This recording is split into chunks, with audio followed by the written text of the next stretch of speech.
Last week, we fixed up the turret, assembled our suspension units, got the road wheels on, and dropped the superstructure, rear decks, and turret into place. Now we're on to the final stage of the build. Daryl and Jesse have to assemble our original track, pull it on using the drive sprocket, take her out for a little test drive before adding a few finishing touches to have her all set for Oz Armour Fest this weekend. Hi, I'm Kurt from Oz Armour and welcome to Workshop Wednesday. Before the boys started going over the track, they give the road wheels and return rollers a bit of a grease up.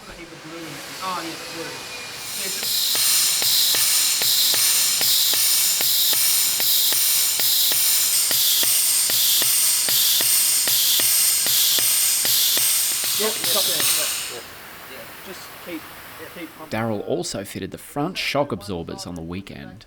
One's a coil, like normal suspension spring you'd see, and the other one's what I believe is an Armstrong system. The coil spring is to take the initial shock, and the actuator arm that works with the pistons is try to assist with returning it either way, just to take some of the sharp shock out of it. The coil spring was from a hot rod upgrade kit, and we're pretty sure the piston was from a Chevrolet Blitz. With everything greased up, Jesse got to work fixing up a few of the track horns. You can just see these ones that have been smeared right over. Just want to straighten these just a little bit more.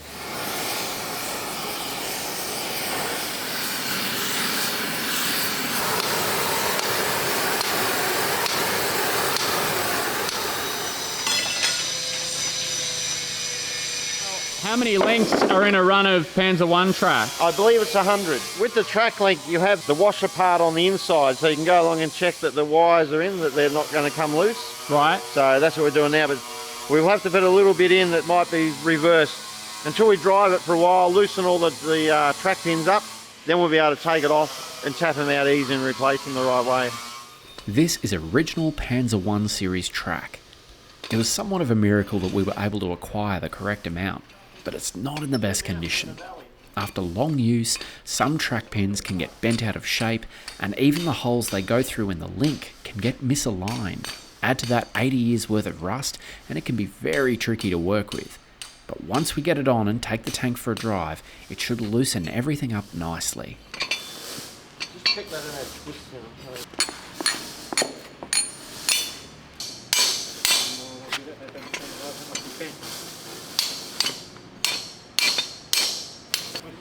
To lift it.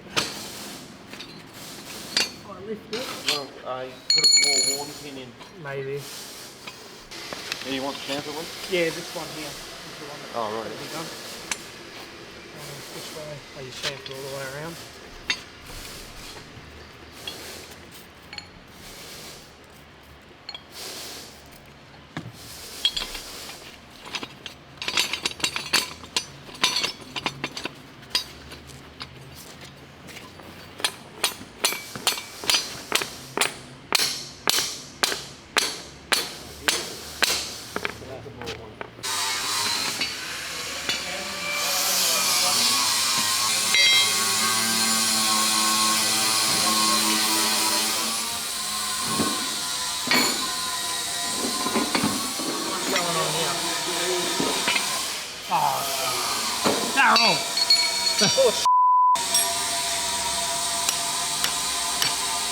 Oh, that's fine.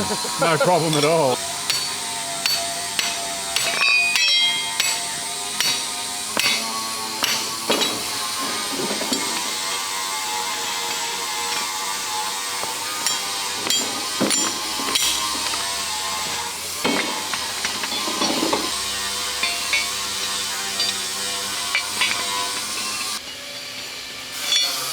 These are falling in now.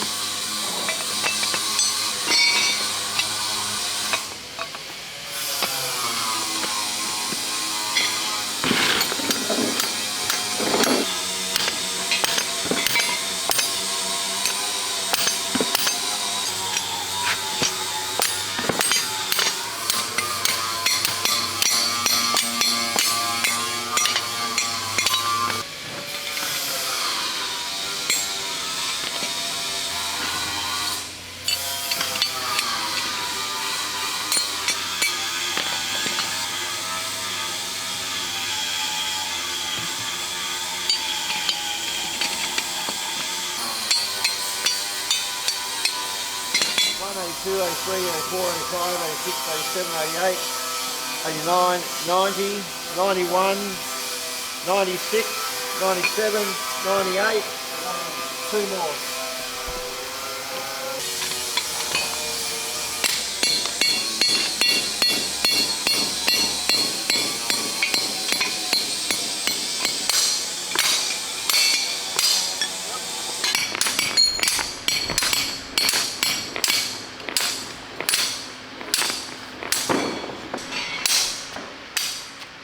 The next day was a big one, the fitting of the track and the first test drive. Firstly, we'll pull the tank onto the track, then hook the end onto the drive sprocket, throw it in reverse and pull the track on using the power of the vehicle. Well, that's the theory anyway.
Right, yeah.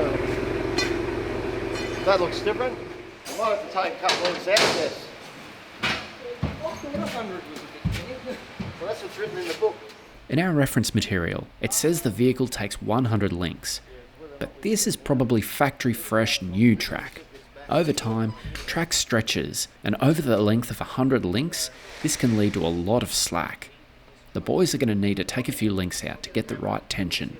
If it moves, we're in with a chance. You sure you don't want to take three? You can take three if you want. There's just one little problem. These links haven't been worked on and are pretty tight. It's going to take a lot of elbow grease to get them apart. Second one. Yep. That one's got movement on it. I'll get the door now.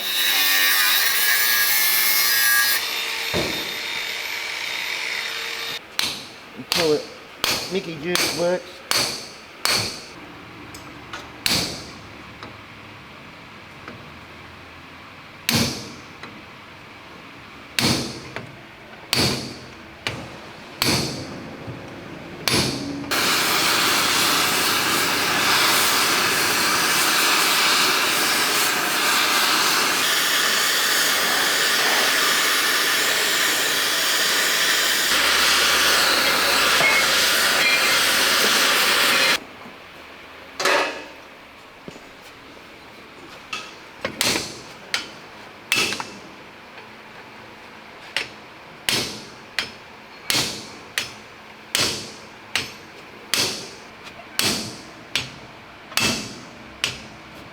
Yeah, it's starting to go. Ooh. The mists of forgetfulness. You can sort of make out how distorted this pin is, which is what's making it so tricky to get out.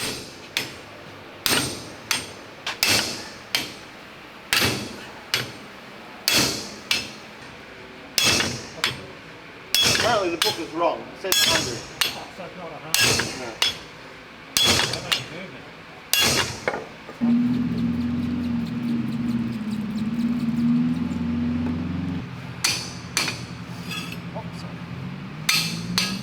Here, Jesse is using a thinner piece of round bar to help punch it through. I think that's it. You can pull it out. Don't grab it with your hand. Oh my god. Give another hit. You give another hit.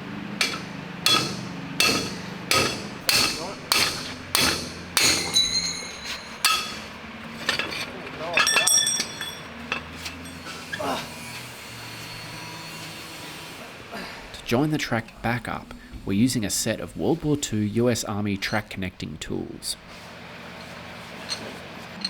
You can take 2 tracks out of the middle of that other one, and it'll work.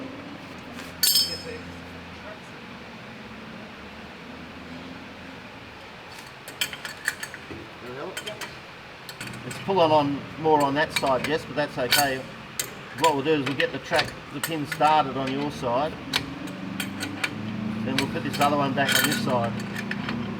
Got your pin started? Yep. Do you want me to put this on this side? Can't fire out, is it? No, I think you're going to need it. This is awkward to get in here, isn't it? Yeah. Do we usually put them on top? I think we usually put them on top, don't we? What? No. There's more room on the Sherman. Good. Alright, we're in. Did it! On to the next one, huh? On to the next one. That Are you was taking easy. your thing out? Not yet.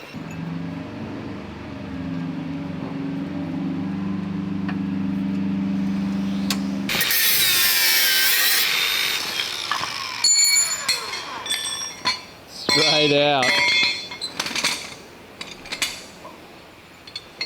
So you could get a job at the Panzer This corner. one came out a lot easier because this was a section they joined with new pins earlier. You've got to have that bend down. Yeah. 2 minutes. Okay, Jet.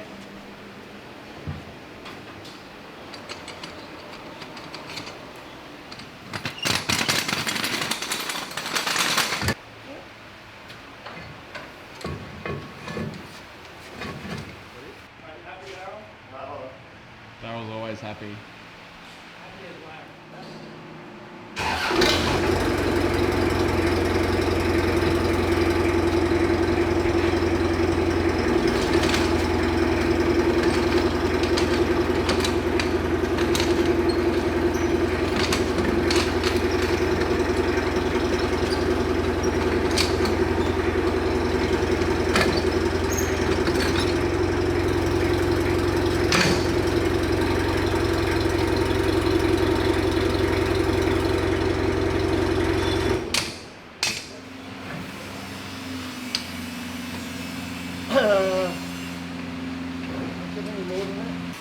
But let me get this one in as close. You want to get a good track pin and oil it up, lube it up. Yep.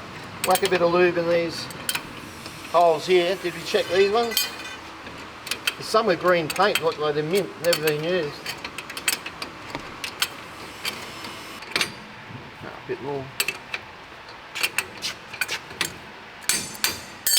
Alright, if you set yours up now on the other side.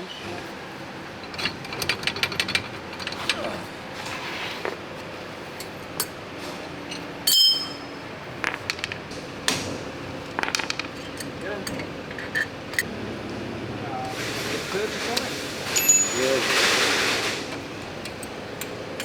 Oh, what a nightmare.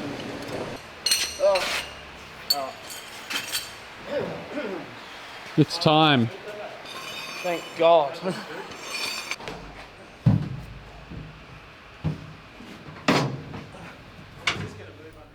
Without any further ado, after some off-camera track tensioning, it was time for its first test drive.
the hill very much, and it's having a little bit of trouble turning on one side. So the boys are going to make a few adjustments to the chain drive, tweak some settings on the hydraulic motor, and let a bit more power out from the engine. Might need to go tight, and that might help you with your steering. I would say we need to tighten this one. Jessie gave the Panzer I a coat of paint, and now she's really come together. The boys have also added a few external details, like the brake dust outlet and headlight. But there's one major detail that still needs to be made: the guns. Panzer I's came up with NG13s. They look like a 34, but they're a slightly different weapon. We've got to recreate them. There's no way we're going to get a couple of MG13s in Australia. We work with whatever pipe we can get. It's the closest size we can. We can turn it down and lathe a bit. We've got a couple of pictures here of MG13s. It's not going to be the exact copy, but it's going to be as close as we can make it in the limited time we've got. The pipe that we chose is just slightly bigger than the recesses in where the guns come out, so that's why we chose that size pipe. There's the scale model there. From that I can just roughly gauge the size where we're going to put these perforation holes in the barrel jacket. Got a bit of paper and we divide it equally. I've cut the paper to suit the circumference. As you can see, go around and we've marked where they go. And there's 7 holes. On the muzzle, we're just going to use a solid bit of pipe with an 8mm hole drilled in the end. Let's shoot them as you go.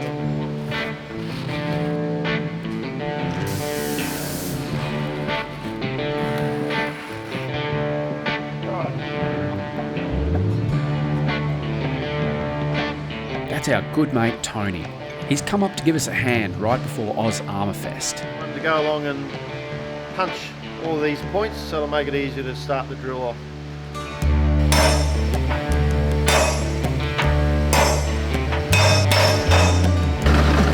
Good drill press, hey?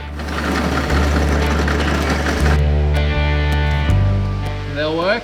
Yeah, we'll use these. Or so we thought.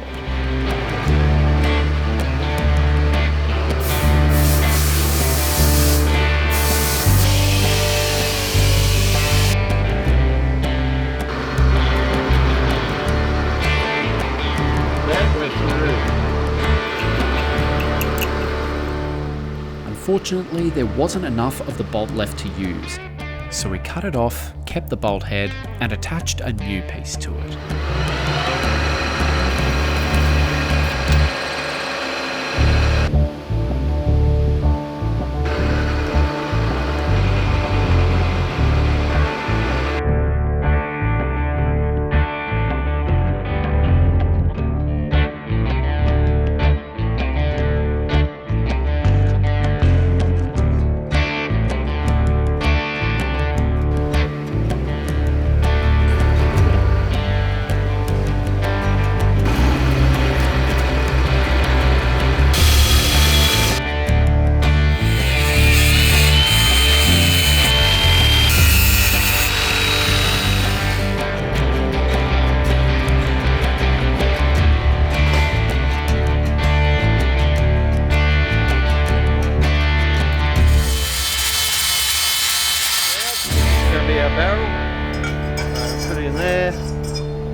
Piece will go in here.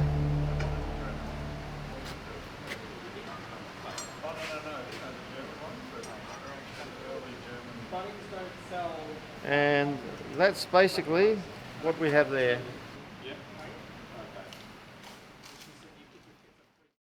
Sorry we had to leave it there, folks, but that's as far as we were able to take it today. But I do owe you guys an episode from a few weeks ago when I missed one, so stay tuned tomorrow for a special bonus episode. If the track's dry enough, we'll take her out for a spin in all her glory and wrap this fantastic restoration series up. So have a great night or day, and we'll see you tomorrow.